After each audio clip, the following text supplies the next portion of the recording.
Man checked his wife's emails and found evidence of her relationship with her cousin, photos and messages, and discovered that even though I am just 35 years old, I have every reason to suspect that my 34-year-old wife is having an affair with her cousin.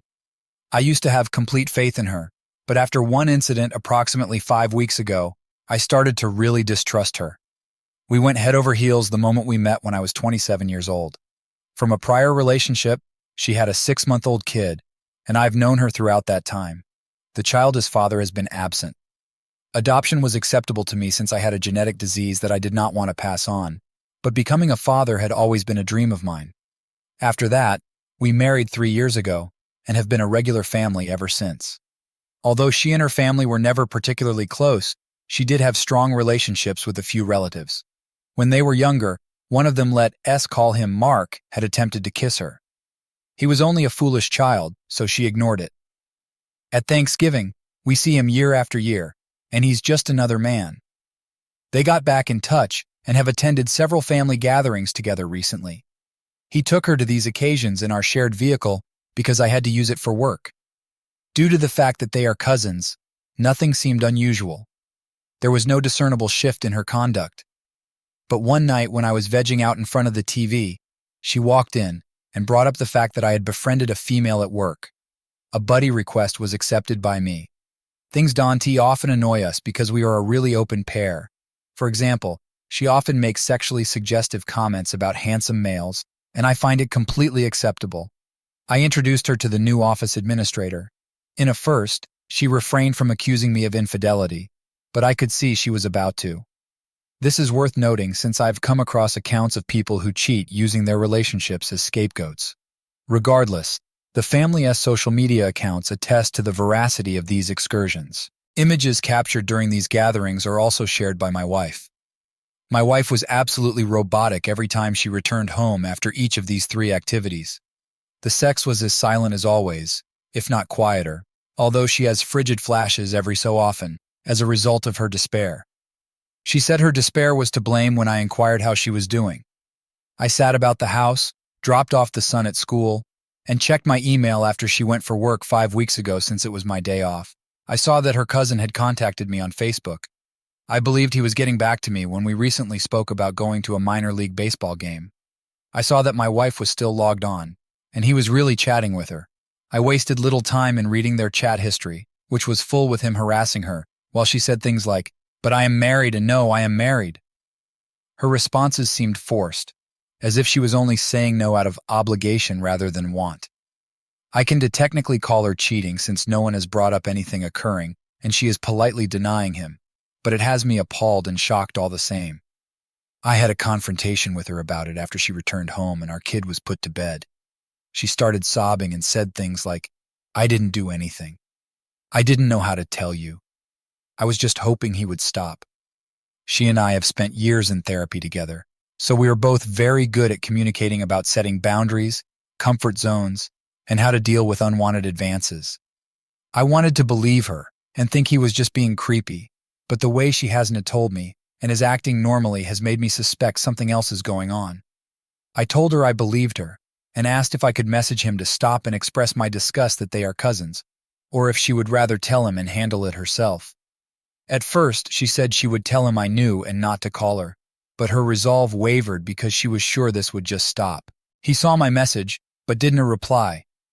My wife says I should have let her handle the situation, but I told her there was no way I was going to remain silent in the face of this. She seemed to understand, and in the end expressed that I was probably right to confront him. I was furious, but I didn't show it. I told her that I was going to give him a piece of my mind because this is my wife. If she adds being harassed, I will end it, and if she is not being harassed, she is cheating on me. When I get home 3 days later, she is sobbing uncontrollably. I inquire as to the cause of her distress, and she reveals, "It is Mark. You ought to have given me the reins. I messaged him yesterday, and he still wanted to talk to me." We resumed our conversation about how I refuse to sit on my hands when my wife is harassed. She shot me a brief glance, but it seemed like she didn't think it was harassment. We concluded that I handled the situation the way any man would. 2 days later, as I was finishing up some work, I went to bed late at around 3 o'clock in the morning. I overheard her on the phone, laughing, which is obviously not normal. She explained that it was her mom and had something to do with our child's birthday, but I didn't buy it. So now I'm pretending to be stupid so I can watch from a distance where she feels safe. The following day, she starts crying again, and I've had enough. She's been severely unstable for 5 weeks. I apologize for the length, but I'm at a loss for what to do next. When I asked her again if this was about Mark, she said she tried to call and apologize for not handling the situation herself, and that he still isn't talking to her. I confessed that I snapped. I told her that I caught them on the couch, and that he was abusing her, or that she was cheating on me. Edit, I appreciate everyone's thoughts. In 5 hours, she'll be at work. I'll apologize for my outburst and ask her to talk to me tonight. Our son usually stays with my parents every other Friday. I am not proud of it, but I think it's in my best interest to look into it. If I don't find anything, we can talk about what happened, when it started, how I can help her, and what we should do next. I love her, and it aches to think that she's being harassed by someone who should love her. Nevertheless, the moment I discover anything naughty or discover that she was involved in any way, I immediately end the relationship. I am not a believer in marital therapy for cases of adultery, and even if I were, I could never look at her the same. Update, I was up all night last night, and I cooked breakfast for her when she woke up. I apologized for my outburst and suggested that we sit down and talk about things tonight. She seemed unfazed and admitted that she had been acting badly, and I ended our relationship. I informed her that the type of harassment she was experiencing was much more challenging because he is a family member. She seemed to agree with me. I had no intention of spying, but many people on this forum suggested that I should. I didn't want to be accused of not following their advice, so I went ahead and checked her emails. Given her behavior earlier, I had less reason to be suspicious, but I figured, what the heck, I did it anyhow. The level of disgust, hatred, and anger I feel cannot be expressed, and there will be a divorce. There was one email entitled Yummy, and upon opening it, I found a picture of her cousin on his face. The back and forths are him describing to her his encounters with random gay men. They make reference to past sexual encounters they've had together, complete with one picture of, captioned. Then I read some absolutely disgusting filth talk between them, where she is behaving in a very dominating way and insulting his size. Looking at the dates, I realized that this was from 3 years ago. As I continue to read, I'm able to figure out, at least from how it reads, that they used to hook up frequently, but stopped after we got married. We were together for several years before we got married. Later, she starts using the I am married excuse, but it's reading like that as just a kink of his to be told he can touch her anymore, which he probably does. I am raising her kid, and she does this to me. I've wasted the last 9 years changing my work schedule and not taking better paying jobs because I need hours where I'm able to watch him. I went outside, sat on the front porch, called my brother over, and after explaining to him the entire situation, asked him to take from me for the time being. I'm not a violent person, I never have been, but in the state I am in when she woke up, I made breakfast. I told her I shouldn't have blown up and that we should probably sit down tonight and talk about things. She agreed like she wasn't even upset to begin with and said she knew she had probably been acting badly. I told her that the sort of harassment she was dealing with was infinitely more difficult because he is a member of the family. She just seemed to agree with me. I wasn't going to snoop, but so many people on here told me I ought to. And not wanting to be accused of not taking the advice I asked for, I decided to go through with it and check her emails. With the way she was acting this morning, I had fewer reasons to be suspicious. But at this point, what the heck? I did just that. I'm not going to, but I'm getting the creeps, and I don't think I'll act rationally after this. I'm grabbing all my belongings and checking into a hotel. I've printed out all these conversations and emailed copies to myself. When I get a chance, I'll look for more dirt. And yes, I did buy a pack of cigarettes after quitting 4 years ago. It seems like I'll have to schedule an appointment at an STD clinic because, according to these nasty exchanges, he is into having unprotected sex with these men. My soon-to-be ex-wife has a device, so I've never worn protection with her. I'm going to have to bite my nails for months because I know AIDS tests take a long time. I used to work for the same company as him, so I could just drive down to see his wife with the evidence I have. There's no way out of this mess, There's no therapy, no hope, nothing good, and I refuse to even consider an apology. I am getting a divorce and she won't get a dime. Life is so unfair right now. I'm not sad or depressed, I haven't cried. I just have this boiling ball of rage inside me that the cigarette can only temporarily calm. I have no desire to be around either of them. I know I'm not violent, but man, I really want to smack them both. Correction, my stepson is not a product of her and her cousin.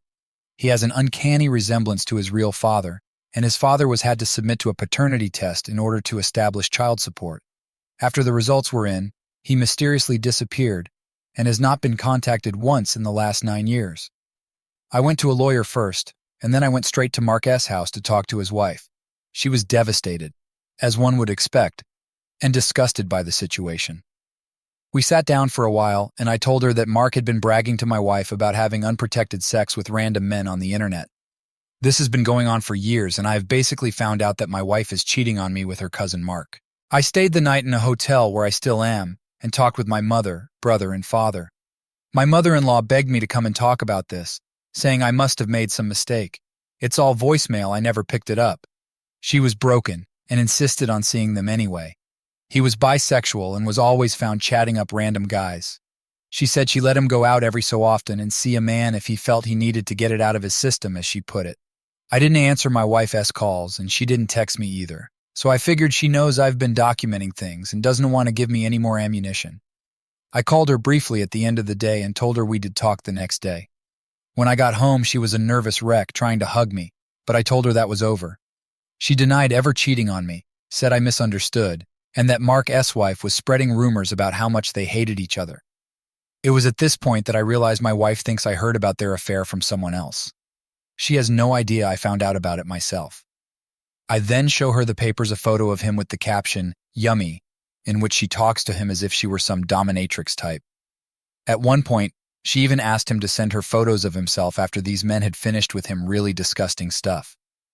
"You should have talked to me first," she exclaims, her emotions exploding into a fit of hysteria. I'm not a prude either, so it's not like she's dealing with an overprotective husband who isn't open sexually and went out for those reasons. Her constant commentary about how this is going to ruin me permeates every aspect of her life. She was bound to do this. You knew it. After that last statement, I lost it. I informed her that I had just finished reading all of her texts and emails from the past year, and she had never once asked him to stop. I accused her of being a degenerate and suggested that we may both be suffering from AIDS. She collapsed, unable to speak, and was sobbing uncontrollably. Nonetheless, I informed her that we were divorcing. I then contacted her father, pleading with him to come to my house, as she really shouldn't be alone in that condition. Upon returning to my hotel room, I discovered that Mark S. wife had been texting me.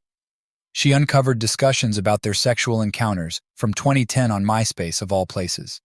She had told me early on in our relationship that he had tried to kiss her when she was 15. Well, they were actually 18 at the time, when MySpace was still widely used. I'll admit, it's seeing that it went on that far back was finally what broke me. I am not big on emotional displays, but I broke down in front of his wife, who also broke down. After that, I took her to the lawyer I am seeing, and now one of his partners will be handling her divorce. In the midst of all this, Mark has been sobbing uncontrollably, trying to locate his wife and communicate with me.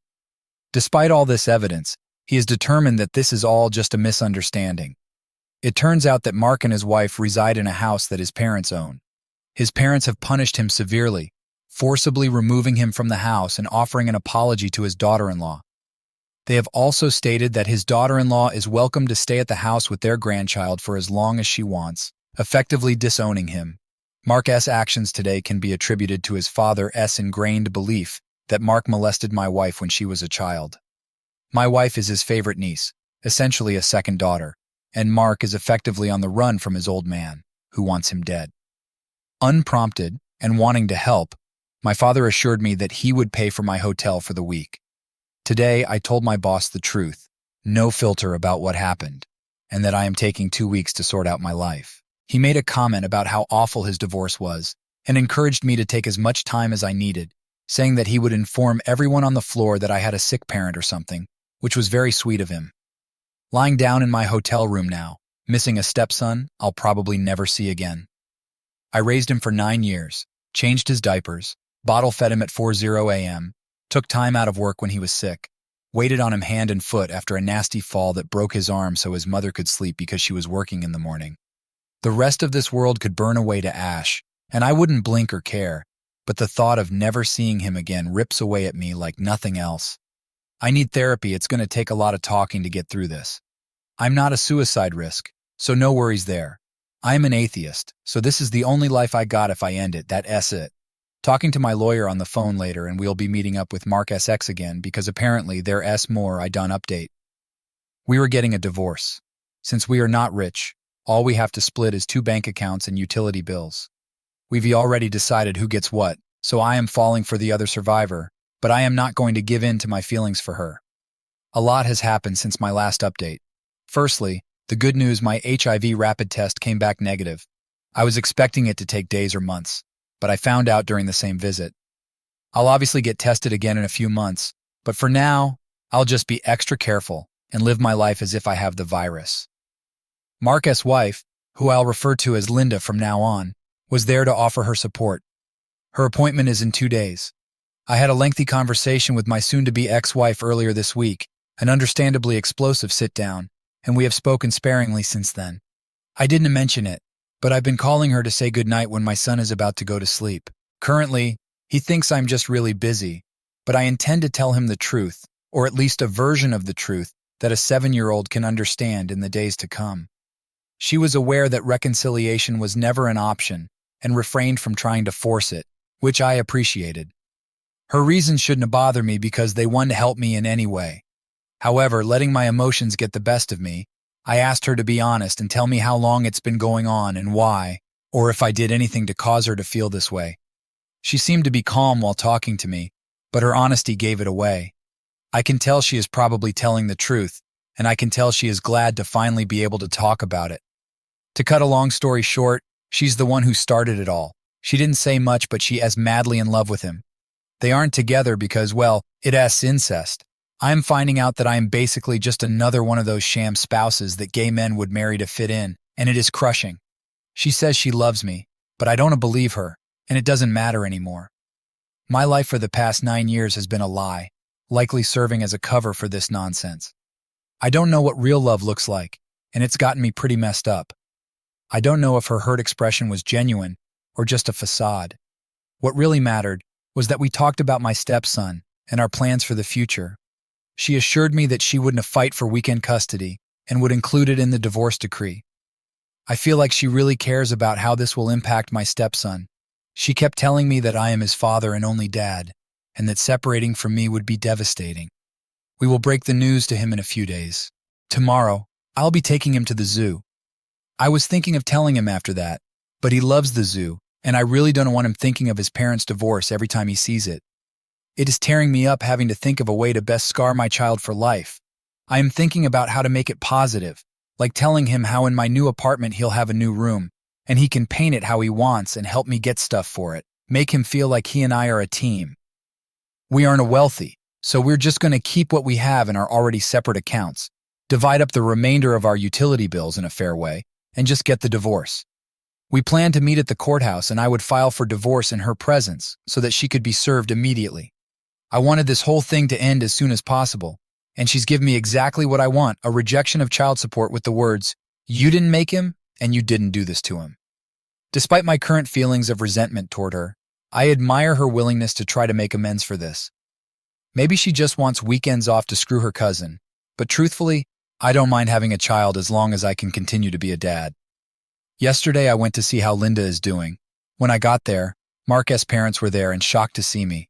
My wife's aunt embraced me, and she was sobbing and apologizing that it nearly brought tears to my eyes. She thought I would never see my son again, which distressed her because I didn't know this. She used to love watching me play with my son at family gatherings. Basically, they are going to let Linda and the baby stay in their second home for as long as they like, given the circumstances. Mark is no longer welcome and is effectively disowned. I will not intervene to correct them because I want my son to be stable. If their belief in this allows my wife to live with her parents and avoids fighting in front of my son, then I will let them believe it. Linda, as expected, is a complete disaster. She goes through periods of being okay, then tears, and finally anger. I got to feed her daughter today, such a cute little girl, and it helped ease my anxiety for a little while. Last night, my friends and I went to the movies, and I asked her if she would like to come along. I'm glad she did, but I've also realized that I need to either put some distance between Linda and me or talk to her about what I think is happening. The more we talk about unrelated subjects, the calmer she gets. Her family is going to pay for her to see a therapist, and her brother is coming to the state for a week to be with her. After that, her mom is essentially moving in with her for a month to help her cope. Though we haven't really spoken much, she's been touching me in a way we never have before. I mentioned a knot in my neck, and that was the trigger for her to start massaging my shoulders when the doctor left the room during my test. She also held my hand. Perhaps it's just me fantasizing about her, but I can stop thinking about her romantically whenever I'm not fixating on the horrible things happening in my life. I guess it's not healthy, but I'd rather have any positive emotion than nothing at all. Perhaps I'm interpreting her emotional support too broadly, thinking it's more than it is, but she is treating me the same way as my ex-girlfriends and ex-wife did before we were officially dating. I brought it up in the comments where I was trying to lighten the mood with my dark humor and said something like, I can even go out and get revenge without the possibility of killing someone, referring to my fears related to HIV. She countered by saying that if I am infected, then she is probably infected too, and that since our partners were sleeping together in an unsavory way, it is as if we were already having sex. After that, she shot me a look that I mistook for an invitation, so I changed the subject. I should be focusing on more important matters, but I can need help but be distracted by this. The more rational part of me knows that this foundation is terrible, and that acting on it could lead to our impending divorces. However, I must admit that I'm quite attracted to this woman, both emotionally and physically. I am almost certain that our feelings are reciprocated, but I worry that if I don't show any interest, she'll think I'm not interested in our relationship and move on, causing me to miss out on another source of joy in my life. This is all a huge digression, but I'm still incredibly anxious about having a nervous breakdown. However, the divorce proceedings are progressing amicably, and I will continue to be a father. I spent some time on the phone with my soon-to-be ex-wife last night, and her tone changed, which I wasn't expecting. No one really knows where Mark is in all of this, but he's been staying with friends out of state for the first 2 nights and has called Linda 3 times. Today is the day we've decided to tell my son what is happening moving forward. Neither of us is looking forward to this talk, but it was inevitable. At first, she seemed resigned to divorce and didn't fight me on it.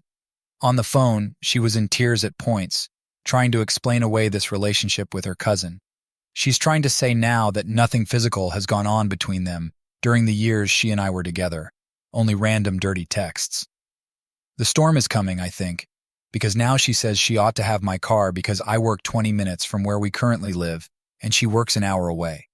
She's saying it's needed, because if she has our son all the time, she's going to need something to get to work. Honestly, this old rust bucket doesn't have but 2 good years left in it, so I'm contemplating just forking it over and getting a new car, as I'm going to need a new one anyway. But I also fear that if I start bowing to, I've also realized that I really don't want to leave my apartment. She said she was moving in with her parents, so I'm thinking I'll wait until she leaves, which I saw on Facebook will be in about a week or so, and then talk to my landlord. Because of the pandemic, he hasn't been able to fill all of his units, so he might be cool with me staying. Over breakfast, I had a conversation with my dad, who approached the topic lightly, but basically told me that I should not do anything that would force me to remain involved in my stepson's life. He is not dismissing my stepson. He always makes time to see him, spoils him on holidays and birthdays, and even drops by with random toys. My point is, he's a proud grandpa. His reasoning was that I should wait to see how my soon-to-be ex-wife acts, and if that aligns with my life goals.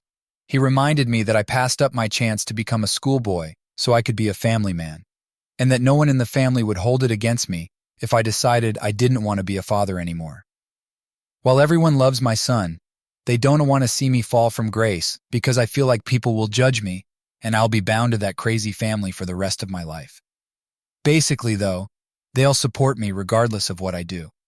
Maybe after I consult my therapist, who I start seeing in 3 weeks, I'll feel differently, but at the moment I am adamant about remaining a father. After that, I took Linda out to meet with Mark. I didn't go along with her, He might have a few less teeth and I'd have charges. So I basically just hung out in the Sonic drive-thru listening to music, buying a new drink a couple of times to justify my being there, and waiting for her to text me to be picked up. When that was over, she was a bit worse off for the experience. He's blaming my soon-to-be ex-wife for the fact that things didn't end years ago, and claimed that the guys he talked about having crazy hookups with were made up and part of some dirty story thing he and my soon-to-be ex-wife did. I brought her home, but she did a great job holding it together for the baby. I didn't want to leave her in that state, so I hung around and helped throw a dinner together, showed her how to make ghetto garlic bread, and made pasta. If he's being truthful, there was just one guy who was his boyfriend, I guess, and he made up the rest as part of this dirty story thing. It sounds like bull, but for some reason, it seems true to me. Linda was devastated, mostly because he looked like he hadn't slept in days, ignored his daughter, and hadn't said anything about her until she forced the subject. I learned that she sings a French song to her daughter, which I found charming. However, I also noticed that Linda has some of my son's used baby furniture, which really drove home how utterly screwed up the situation is. As I was about to depart, we shared a long, silent embrace. I received a peck on the cheek, and I rode that wave of emotion for the remainder of the evening. I still don't fully understand the enormity of my life. At the moment, I never imagined that I could be filled with such hatred and anger, while simultaneously experiencing the light, hopeful warmth of something new. I've kind of entered the fleeing stage personally. I don't know if it is my rational brain or my selfish brain talking, but I'm starting to doubt my ability to remain a father. I want to be a good man, and I want to believe I can raise another man's child. I mean, I did have that resolve before this betrayal, though it has warped parts of me and changed me a lot in such a short time. I am becoming unable to put on a positive face about this. I've already said it. I am well aware of my own genetic problems. Because of this, I've always made it a point, even during my hormonal teenage years, to do all I could to avoid having children. I was responsible, careful, and thoughtful. I was never reckless. My soon-to-be ex-wife, on the other hand, was apparently wild, took no precautions, and as a result, had a child. So at times it feels like I'm going to spend my life tied to one spot because of someone else's reckless behavior. I had no problem signing on to be a dad. I'm quite proud and happy with the time I've been in my stepson's life. Let's be honest with ourselves for a minute. We all know what's coming next. The soon-to-be ex-wife is probably going to use him and my love for him to twist my arm and bend me to whatever she wants me to do. I'll never be able to live my life the way I want to. This horrible woman will control me and make me do what she wants. If he were my biological son, I would fight for sole custody and try to destroy her character. But since he isn't my son, there's no way I'll have these rights. Maybe this is just a fleeting emotion. Maybe tomorrow, I'll feel differently. But for now, I'm just letting it all out. If I could have full custody, I would definitely take it. We have decided to keep our relationship under wraps until we are sure it's working. Being adults who live alone, we shouldn't find it strange to keep it secret, especially since we are both adults, and this conversation has been playing out in my head over and over again. As I've written this, I've gone back and forth between wanting to run and hating myself for that thought. Linda has been my constant partner throughout this entire ordeal. Ironically, we were acting as if we were having an affair ourselves. I've shared my struggles as a divorced stepdad, and she's given me her perspective. She said that if she were in my shoes, she would try to escape this crazy family as much as possible, because I am in a position to do so. She bemoaned the fact that Mark will ensure that she'll be stuck with my soon-to-be ex-wife and him for the rest of her life. Her suggestion to me mirrors the conclusion I've reached. I should hold off making any more hasty decisions until my therapy session in 2 weeks. I returned to my apartment today and was taken aback by the amount of stuff my ex-roommate had already packed up and left. It was disheartening to see the place so empty, but I guess it's a relief that she is leaving amicably. Now that my son is with his grandparents, my ex and I were alone, so we had coffee and chatted about how to divide up the things that were owned by both of us. We were fairly cordial overall. I thought it would be helpful to ask if Mark had contacted Linda, since he's been completely absent for the past 3 days and has neglected to leave her any money or diapers. She tells me that Mark's parents are helping her out, and I'll lend a hand where I can. I look at her phone and see that there are 4 missed calls from him and texts requesting to talk. She says that she tried to convince him to calm down and face the family, because he'll have to eventually anyhow. And it sounds like he is probably going to run. The soon-to-be ex-wife then wants to know how Linda is doing, and mentions that her aunt has heard from her that I've been around a lot. I don't feel the need to respond, but I explain that we're trying to support each other since we are going through this together, and that Linda is clearly pretty battered from all this. Suddenly, she states unequivocally, "Whatever you are doing with her is none of my business, but I am not stupid." The strangeness of being indirectly accused of having an affair by the woman who cheated on me is quite rich. I wanted to scold her, but doing so would have jeopardized our divorce. So I had to refocus the conversation on how we were going to divide up our belongings. Thankfully, she took these ugly couches as well, so I didn't have to. And that's pretty much all that is happening in my life right now. A lot of internal strife, uncertainty, and discord, but ultimately, for the time being, I have a wonderful person supporting me, and I am supporting her. It has been almost 3 weeks since my D-Day, and over a month since my life started to change drastically. I never really addressed the status of my marriage in any of the earlier updates, but since it is pertinent to today's therapeutic typing session, I will touch on it briefly later on. I filed for a divorce yesterday, visited the courthouse, spoke with the bailiff, and filled out the necessary paperwork. This is going to take some time, but my soon-to-be ex-wife and I have decided not to hire lawyers and have already decided who gets what without mediation. We attempted to go to the courthouse and have her served right after I turned in the paperwork, so that the cop wouldn't have to go to her house or place of work to serve her. Usually I am pretty level-headed about these things, but my soon-to-be ex-wife is also calm and collected, which is completely out of character for her. She appears nearly as eager to get it done as I am. She had to be driven home to her folks because we couldn't serve her in the way we had hoped for time savings. I asked how things were going despite all this, and through tears she told me that she's fine without me and only feels bad when my stepson asks for me or is sad because I'm not around. She admitted that she had been unhappy being my wife even before we were married. She didn't hate or resent me. She just wasn't in love with me anymore. Our sex life wasn't at the best. We are both very active and sexual people, but we stopped being on the same page a while ago, and we both knew that. I like to pursue, I hate to be chased. She loves to pursue and hates to be chased. Something was bound to break, and we had several talks in our marriage about this. For a while, we switched up our roles so we could both get what we wanted, but after a while, it just turned into me sacrificing my desires. Eventually, the tension just grew too much to handle. She admitted that after a while, it just turned into me sacrificing my desires to only have intimacy in the ways she wanted. Some of the things she wanted me to do, I never really liked and never got better at, and seemingly out of spite, the things I was good at, she spurned. Meanwhile, she would seldom, if ever, take my requests. As time went on, in the middle of our relationship, we had a female live-in roommate that we had a mutual attraction for, and under a strict set of guidelines and rules, she became someone we frequently had encounters with. For a time, that put a band-aid on things. We were a great team, my soon-to-be ex-wife, and I, in terms of communicating our finances, parenting, and showing unity in front of our children. We had a lot in common, including a love of movies and our artistic backgrounds. She was an illustrator, and I was a writer. However, our sexual problems persisted throughout our relationship. With this third woman there, the tension subsided, and we worked well together as her needs and frustrations were met. Eventually, she moved out, and we ended things amicably, mainly because she wanted a boyfriend, and no guy would go for a setup like that. At about the same time, Mark and Linda moved into Mark's parents' second home. They had lived in her home state for a while before he lost his job. Mark re-established contact with Linda, according to his soon-to-be ex-wife.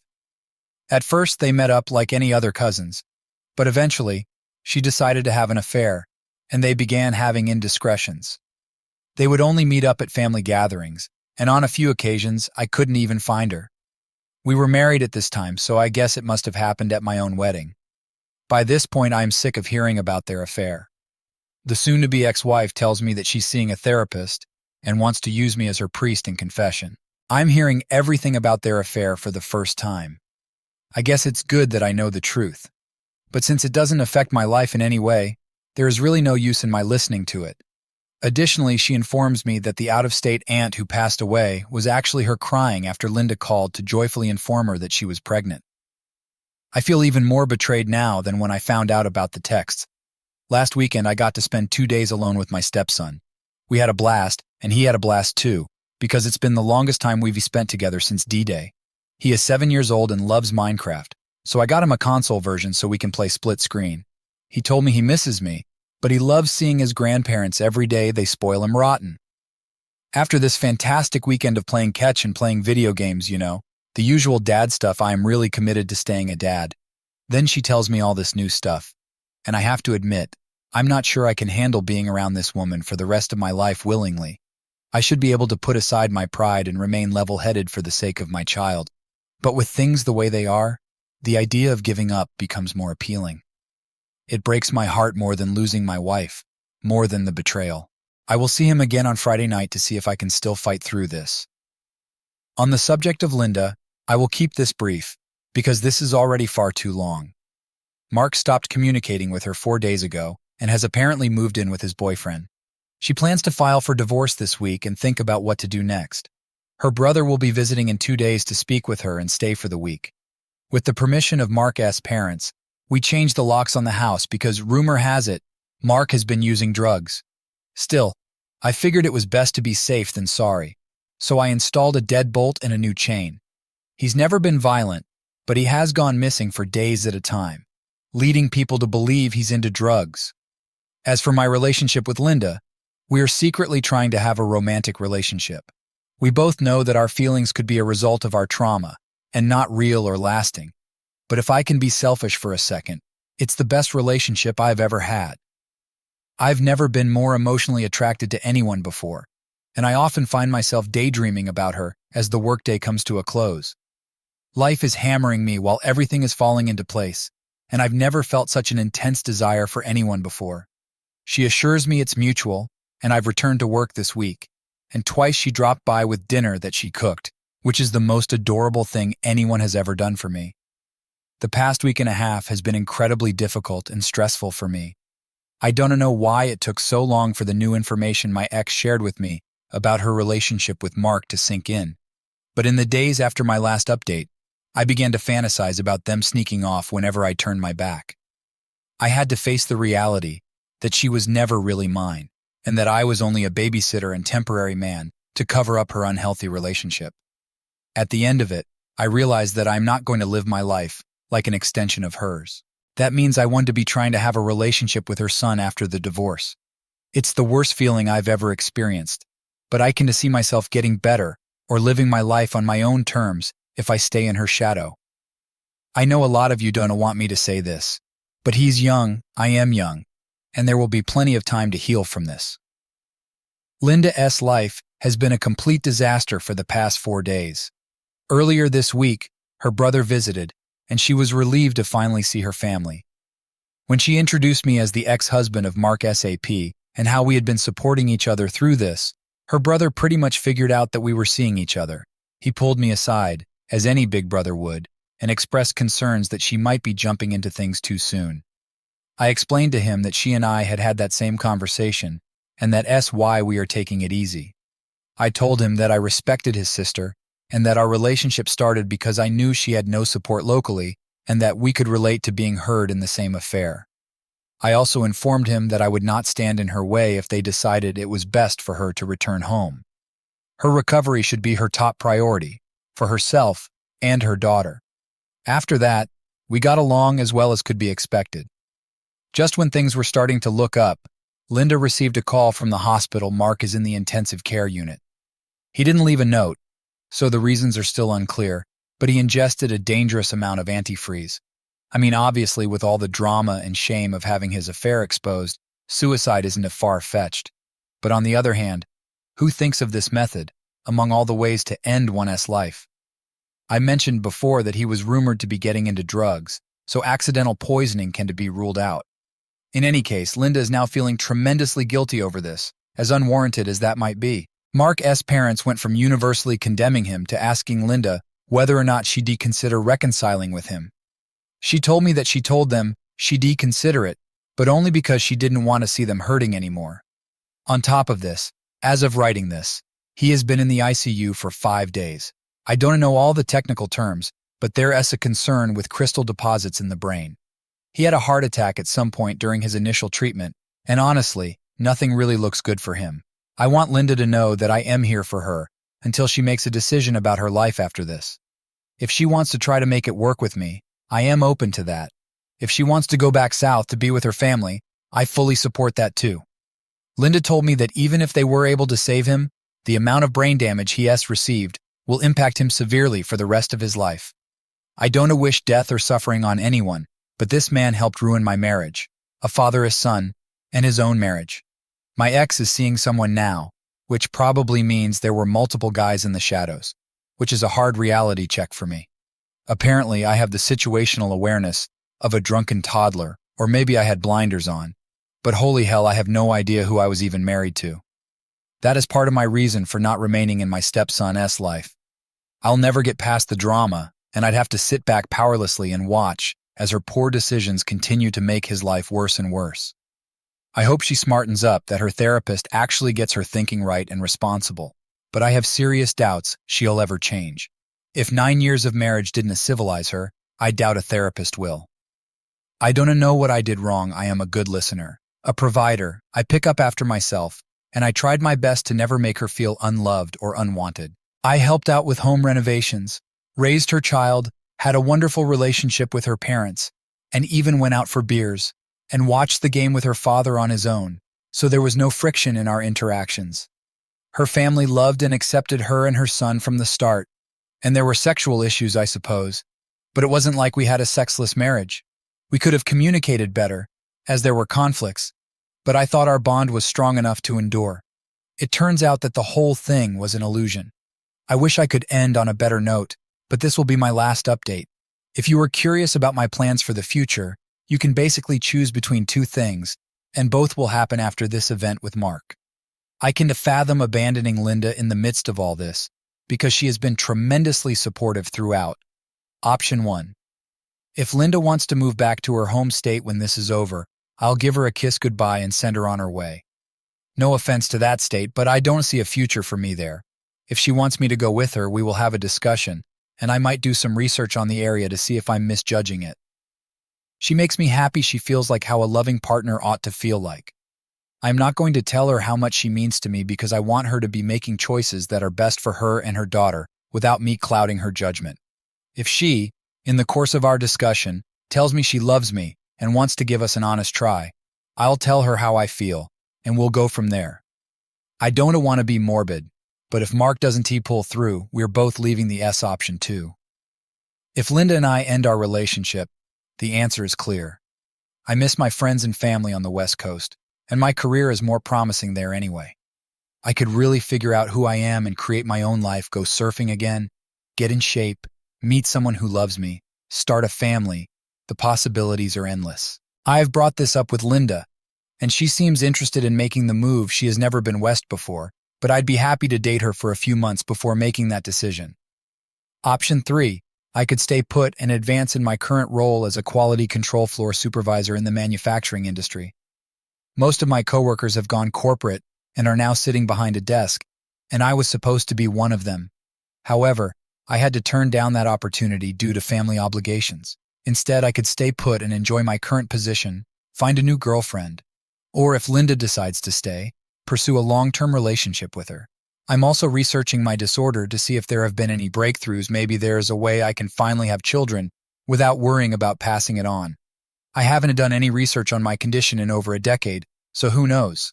I would be dishonest to claim that I felt happy about it, as it is just the beginning of a trip that will last a lifetime. But life must go on. Update: 1 year ago today, I made the most profound discovery of my life, not knowing it at the time when I sat down to check Facebook. I saw a message and clicked on it, but then I realized it was my ex-wife's account.